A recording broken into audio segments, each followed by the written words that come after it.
말씀은 사도행전 7장입니다. 사도행전 7장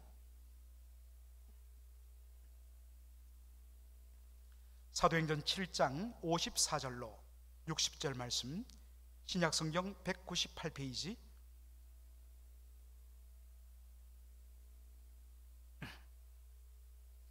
사도행전 7장 54절로 60절.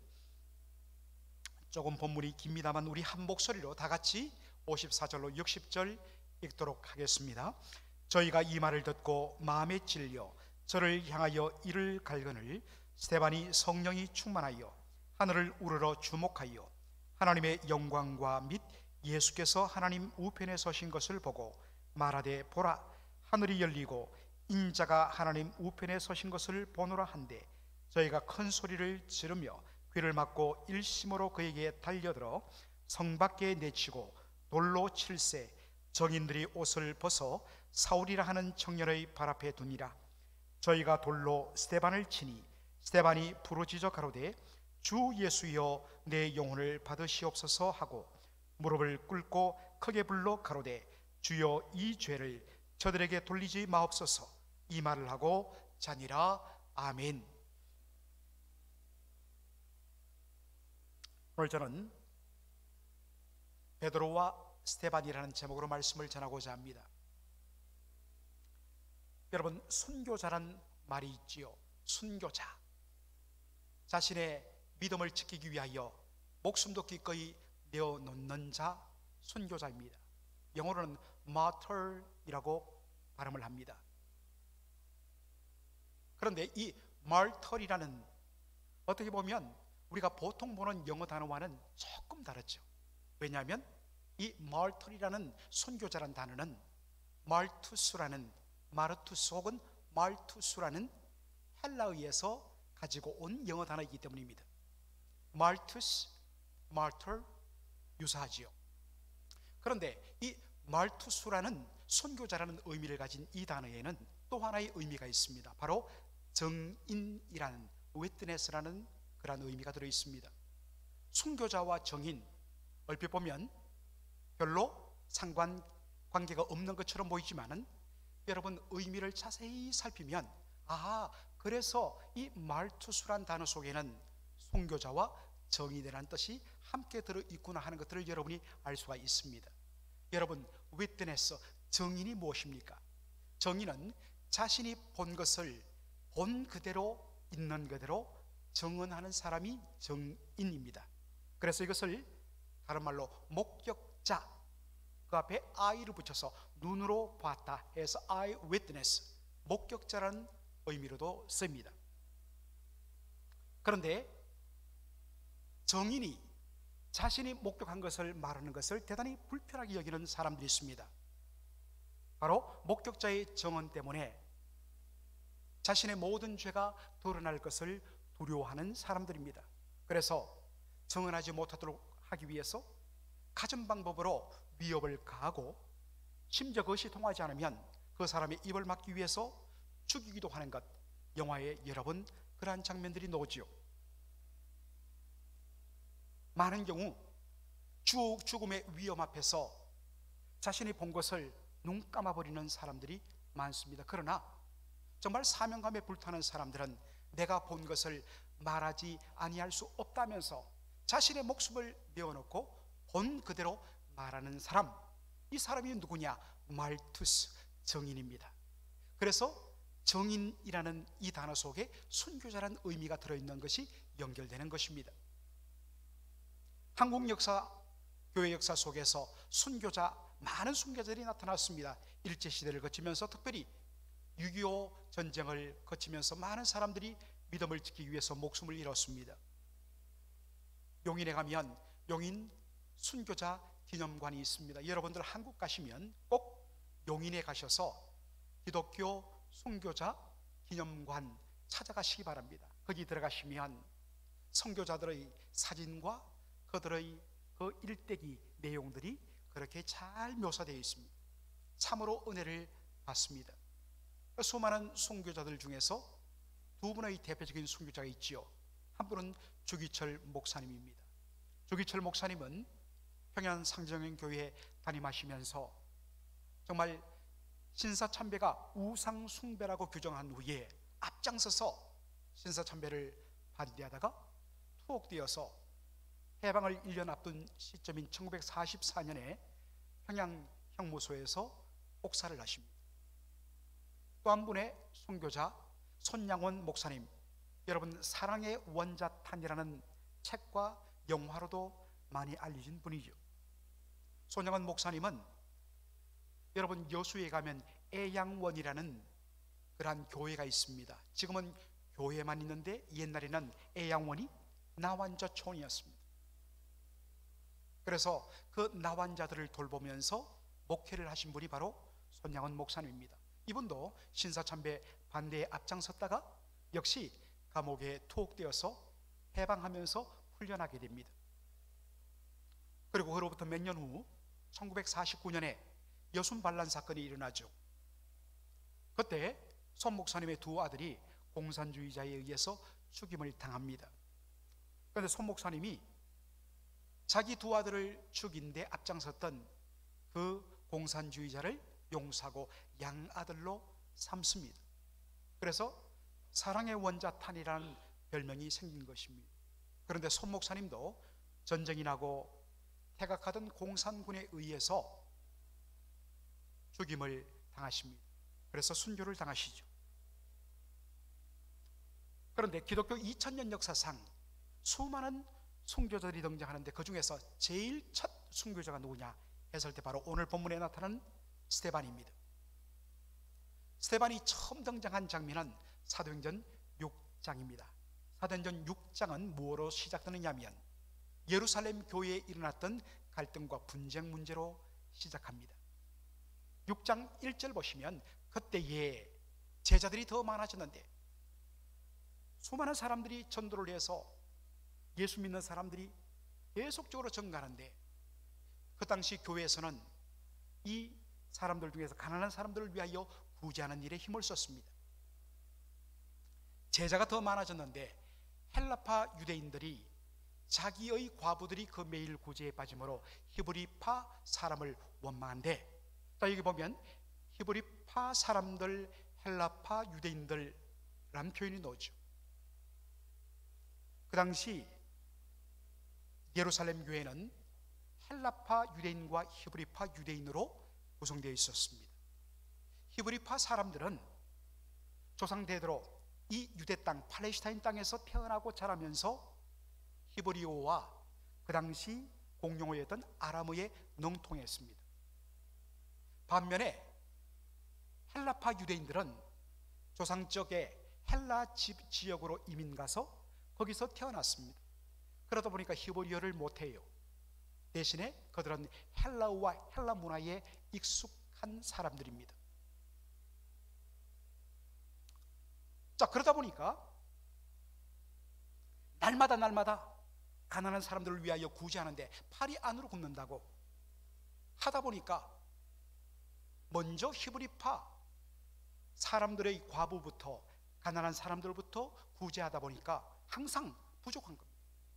그래서 헬라파 유대인들의 가난한 사람들이 구제 대상에서 빠지는 일들이 생겼습니다. 그러니까 당연히 원망이 나타나고 불평이 나타나겠죠. 자, 이 문제를 사도들이 어떻게 해결하느냐면 사역의 분할로 바로 이 문제를 돌파합니다. 사도행전 6장 3절로 6절 말씀, 형제들아, 사도들이 말합니다. 너희 가운데서 성령과 지혜가 충만하여 칭찬 듣는 사람 7을 택하라. 우리가 이 일, 구제하는 일을 저 7 사람들에게 맡기고 우리는, 사도들인 우리는 기도하는 것과 말씀 전하는 것을 전무하겠다, 거기에 온 힘을 쏟겠다라고 사역을 분할합니다. 그래서 5절로 보니까 온 무리가 이 제안을 기쁘게 받아서 믿음과 성령이 충만한 사람 스데반과 빌립과 브로고로와 나가노로와 니가노로와 디몬과 바메나와 유대교회에 입교한 안디옥 사람 니올라를 택하여서 사도들이 이 사람들을 기도하고 그들에게 안수하여서 세웁니다. 보통 여기서 안수집사 제도를 기원으로 삼습니다. 그래서 사도들은 말씀과 기도하는 일에 전념하고 구제하고 교회를 돌보며 섬기는 일들은 이 7명의 집사님들이 담당하도록 합니다. 성령과 은혜가 충만하고 성령과 믿음이 충만하고 그리고 모든 사람 앞에 칭찬받는 자, 이들을 바로 세워서 섬기게 합니다. 그 중에 단연코 돋보인 사람은 스데반이었습니다. 스데반은 긍휼의 은사로 가난한 사람들을 아주 공평하게 구제하는 일을 잘할 뿐만 아니라 특별히 그는 특별한 권능을 가진 사람이었습니다. 자, 우리가 8절 보면 스데반이 은혜와 권능이 충만하여 큰 기사와 표적을 민간에 행했다 했습니다. 성령의 놀라운 권능을 받은 사람으로서 그가 손을 대고 기도하면 병자가 치유받고 귀신이 쫓겨나는 여러 가지 이적들을 그가 행하게 됩니다. 10절에 보니까 스데반이 지혜와 성령으로 말함을 저희가 능히 당하지 못하였다. 스데반이 유대인들을 향하여서 복음을 전하는데 성령께서 그의 말에 지혜를 더하셨습니다. 얼마나 말씀이 조리가 있고 말씀에 능력이 있는지 유대인들이 감히 반박을 못하는 거예요. 특별한 은사를 받은 사람이었습니다. 그래서 7장에 보면 스데반이 유대인들을 향하여서 그들의 죄를 지적하며 회개를 촉구합니다. 자, 이 메시지를 받았을 때에 그런 유대인들의 반응이 무엇이냐? 사도행전 7장 54절 전반절입니다. 저희가 말씀을 들은 유대인들이 이 말을 듣고 스데반의 메시지 설교를 듣고 마음에 찔려 했습니다. 성령과 지혜로 충만한 말씀을 듣고서 유대인들의 마음이 찔림을 받았습니다. 그런데 그 다음에 나오는 반응이 무엇이냐? 54절 하반절입니다. 저를 향하여 이를 갈거늘. 여러분, 이를 간다는 것이 무슨 의미입니까? 이를 간다는 것, 이것은 상대방에 대한 미움, 적개심, 분노로 가득 차서 내가 가만히 두지 않겠다, 심지어는 죽여버리겠다 하는 마음을 가진 것이 이를 간다는 표현입니다. 그 다음에 구체적으로 어떠한 반응이 나오느냐? 57절로 58절에 보니까 저희가 큰 소리를 지르며 귀를 막고, 스데반이 하는 말을 듣기 싫은 겁니다.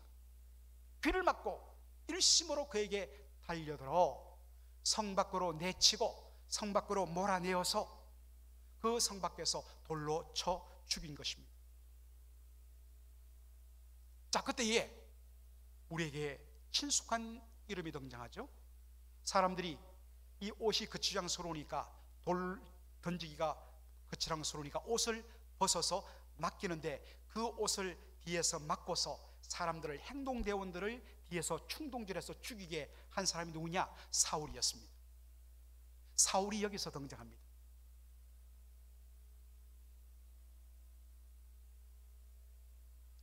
여러분, 이 말씀을 제가 묵상할 때마다 항상 오버랩되는 인물이 있습니다. 바로 베드로입니다. 여러분, 베드로를 기억하시죠? 예수님 잡힌 날 그 밤에 자신이 예수님을 알지 못한다고 심지어 예수님을 저주하면서 3번씩이나 부인했던 사람이 베드로였습니다. 얼마나 겁이 많고 두려움이 많았던지. 자신의 목숨 앞에 예수님을 부인하고 배신합니다. 그랬던 베드로였습니다. 그런데 오순절날 성령이 그에게 임하심으로 그가 달라졌습니다. 유대인들이 두려워서 피했던 베드로가 살기등등한 유대인들 앞에 나와서 담대하게 주 예수의 복음을 전하고 그들의 죄를 지적합니다. 너희가 하나님이 보내신 자 영광의 주님을 십자가에 못 박아 죽였도다. 그러면서 그들에게 회개하라고 지적을 합니다. 자, 그러자 이 설교를 들은 유대인들의 반응이 어떻습니까? 사도행전 2장 37절입니다. 저희가 이 말을 듣고 마음에 찔려 베드로와 다른 사도들에게 물어 가로되 형제들아 우리가 어찌할꼬? 마음이 찔려서 우리가 그러면 어떻게 하면 좋겠습니까? 38절에 보면 베드로가 이야기합니다. 회개하고 주 예수 그리스도를 믿음으로 말미암아 세례를 받으라. 그리하면 하나님이 너에게 영생을 주시리라. 이 말씀 앞에 사람들이 결단합니다. 그래서 그 결단의 모습이 41절에 나오죠. 그 말을 받아들인 사람이 세례를 받음에 이날에 오순절날 베드로가 설교한 그날에 제자의 수가, 예수 믿고 세례받은 제자의 수가 3,000이나 더하더라. 설교 한마디에 3,000명이 주께로 돌아온 것입니다. 사도행전 4장 4절에 보니까 성전 앞에서 베드로가 설교하는데 5,000명이 주님께 돌아오는 또 다른 역사가 기록되어 있습니다.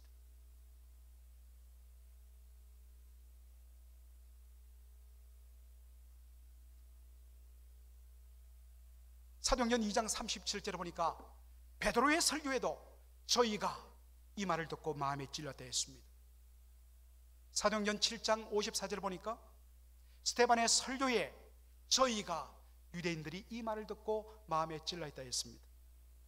두 사람 다 동일하게 성령으로 충만했습니다. 두 사람 다 동일하게 유대인들에게 말씀을 전했습니다.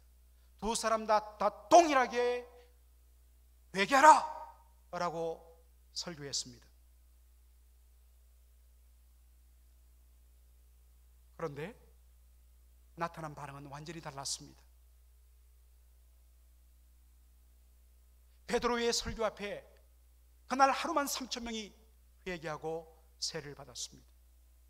반면에 스데반의 설교 앞에는 단 한 사람도 주께로 돌아오지 아니하고 오히려 돌이 날라와 그의 목숨을 잃게 만들었습니다.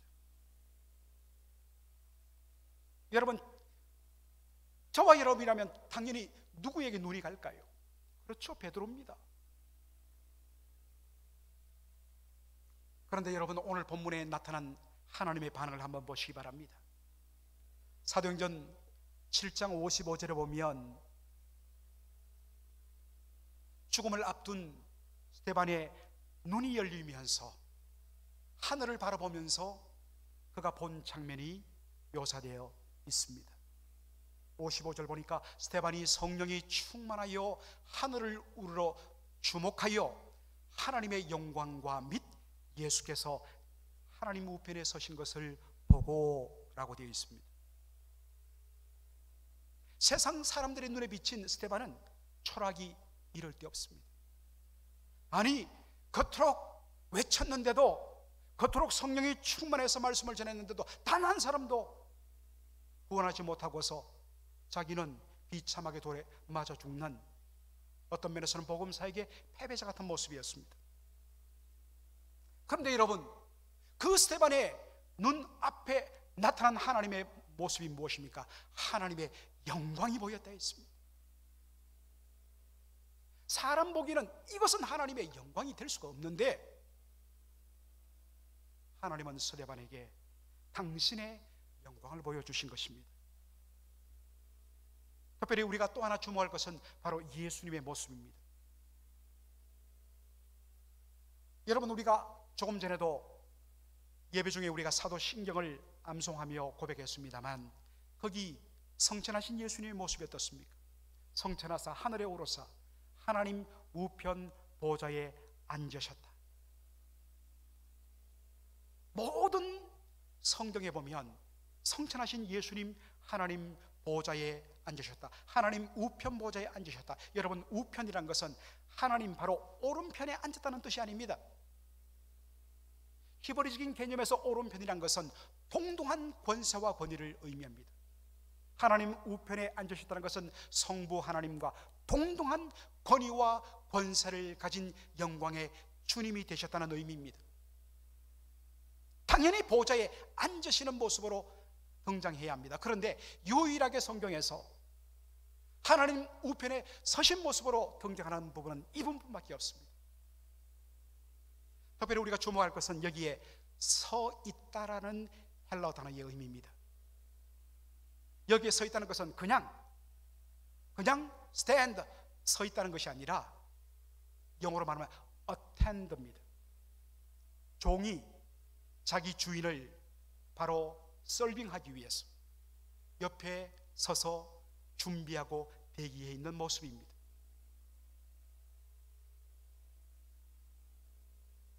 여러분, 예수님이, 하나님 우편에 계신 예수님이 서 계시다는 것은 무슨 메시지겠습니까? 내가 지금 스데반 너를 섬기기 위하여 기다리고 있다라는 메시지인 것입니다. 예수님은 지금 고통을 당하고 죽음의 바로 막바지에 다다른 스데반을 위로하며 격려하며 응원하기 위하여 당신을 그렇게 보여주신 것입니다. 스데반, 지금까지 내가 나를 위하여 이렇게 수고하고 섬겼으니 이제는 내 차례야. 내가 너를 위하여 섬기며 너를 온전케 할 것이다. 힘내라 스데반. 이게 서 있는 예수님의 모습입니다. 여러분, 여기서 우리가 주목할 것은 바로 세상의 평가 방식과 우리 주님의 평가 방식입니다. 사람들은 눈에 보이는 것으로, 나타난 결과만으로 그것을 평가합니다. 그러나 우리 주님의 평가는 눈에 보이는 것뿐만 보다는 그 사람이 얼마나 주님을 사랑하고 주님을 사랑함으로 기꺼이 섬겼는가, 바로 거기에 우리 주님의 초점이 맞춰 있는 것을 우리가 보게 됩니다.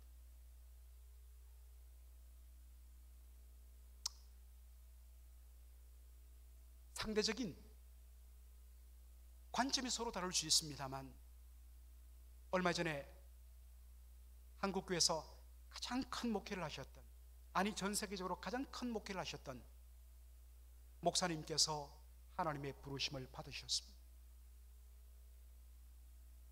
그분의 천국 환송 예배를 유튜브에서 보고서는 제가 탄식을 했습니다. 그 거대한 예배당에 강단 전체를 국화꽃으로 완전히 덮은 모습을 보면서 제가 탄식했어요. 너무나 어리석다. 높여주시는 것은 하나님께 달렸는데 사람이 사람을 높이면 어떡한단 말인가. 참 어리석다고 생각했습니다. 그 자녀들도, 그 교회 리더들이 대단히 어리석었습니다. 그 자리에는 주님이 없어요. 그러면 높여주시는 것은 주님의 몫입니다. 이것을 우리 사랑하는 성도 여러분들 항상 기억하셨으면 좋겠습니다. 반면에 어떤 의미에서는 사람들의 평가에서 때로는 위축될 수도 있습니다. 왜냐하면 겉으로 드러나는 모습은 별로 사람들에게 주목받을 만한 모습이 없을 수 있기 때문입니다. 그러나 문제는 정말 내가 온 마음을 다하여 주님을 사랑하고 정말 주님을 위하여 나의 모든 정성을 다하여 주님과 동행했다면 바로 그에게 주님의 영광이 나타나는 것입니다. 사랑하는 성도 여러분, 사람의 평가에 너무 민감해 마십시오. 주님께서 나를 알아주시면 됐지, 그 무엇이 더 필요하겠는가? 라는 심정으로 묵묵히 주님 바라보며 여러분에게 맡겨진 사명을 여러분 감당해 나가셔야 하는 것입니다. 마지막으로 우리가 살필 것은 본문에서 스데반의 시선입니다. 사도행전 7장 55절에 보니까 스데반이 성령이 충만하여 하늘을 우러러 주목하여, 스데반은 지금 자신을 향하여 비아냥거리고 조롱하고 자기를 미워하며 공격하는 사람들을 바라보지 않았습니다. 영어 성경에 보니까 He gazed intently into heaven. intently, 의도적으로, 집중하여 어디로? 하늘로 자신의 눈을 집중하고 거기에 딱 시선을 고정했다는 것입니다.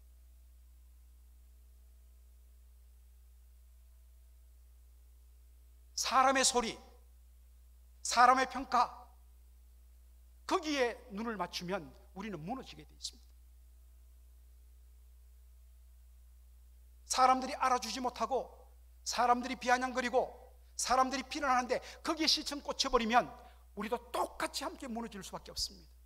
그때 단호하게 끊고 우리의 시선을 하늘로 의도적으로 집중하여 영광의 주님께 맞추어야 우리는 이 시험을 극복할 수 있는 것입니다. 사람을 바라보면 실패합니다.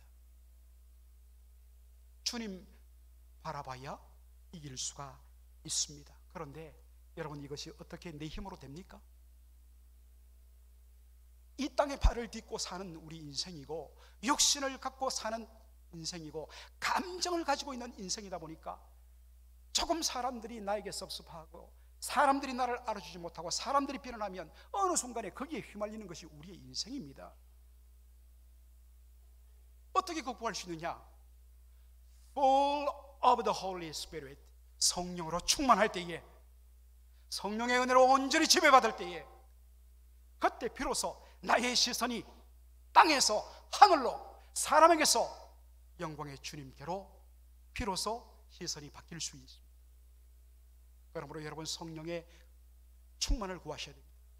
성령의 은혜를 받지 않으면 우리는 자꾸만 땅의 것으로, 사람에게로, 사람의 소리로 우리의 모든 것을 맞추어 함께 무너지고만, 성령 충만하여서 오직 주님만이 나를 아시면 된다는 이 마음 하나로 영광 중에 계신 우리 주님을 바라보면서 붙드시고 채워주실 그 주님을 바라보면서 묵묵히 오늘도 주님의 제자의 길을 걸어가는 저와 여러분의 복된 삶이 되기를 우리 주님의 이름으로 축원합니다. 아멘. 기도하겠습니다.